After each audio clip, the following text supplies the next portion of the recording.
tulemast Kohtla-Nõmmele!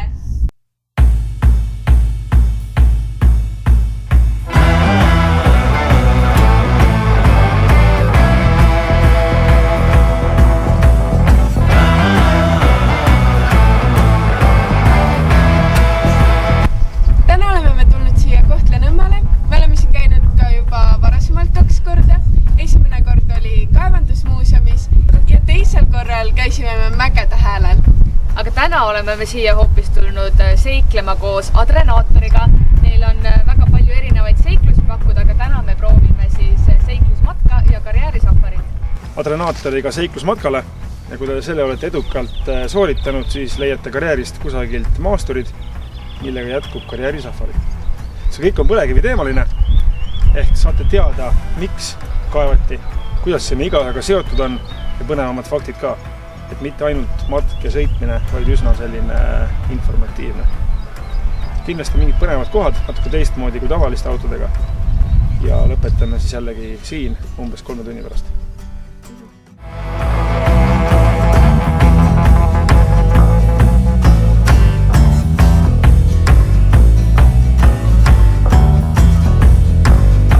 See on siis esimene veetakistus ehk purre.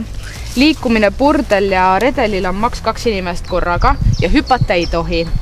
Liigu ettevaatlikult mööda valli mäeharja, kuni rada laskub alla ja abistav sinine köis, seda on siis siit nagu näha. Kasutada liikumiseks sisse tallatud rada, maapinnas palju ohtlikke pragusid, kaevanduskäikude varingud. Ühest suuremast varingu august leiad teise kaardi edasi orienteerumiseks. Et see kaart meil siis, me juba kõndisime selle raja siit ära, jõudsime nüüd siia esimesse punkti, et siit me peaks uue kaardi leidma, siis me teame, kuhu edasi minna.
Me oleme oma teise kaardi lõpus, kohe jõuame. Me näeme juba, et seal on lõkkeplats ja auto. Ja siis lähme karjäärisafarile.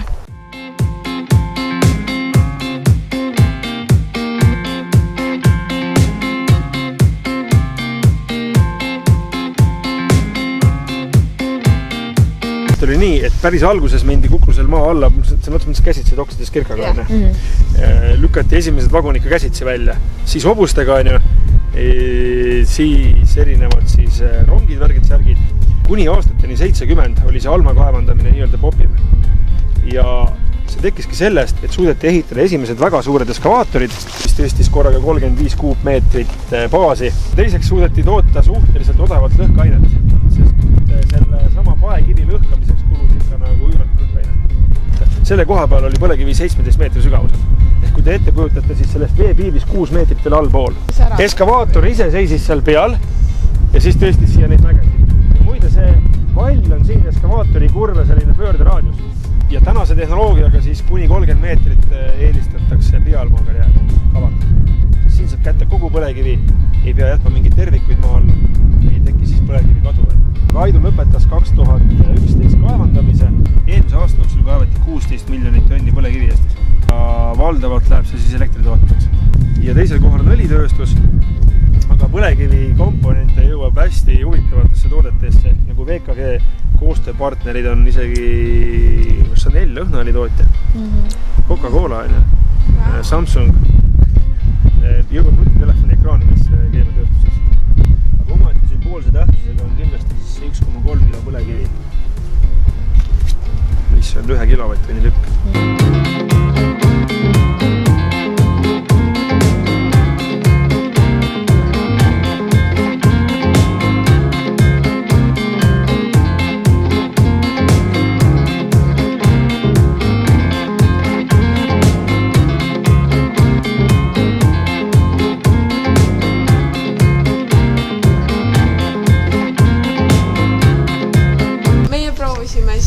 Karjäärisafarit ja seda seiklusmatka, aga mida siin veel on teha? Need on siis, võiks öelda, 2 kõige nagu populaarsemat teenust Adrenaatoril, aga kindlasti veel off-road safari, et kus siis samade masinatega selline mini-ekspeditsioon Aidu karjääris, kus tuleb orienteeruda, ületada, läbida takistusi.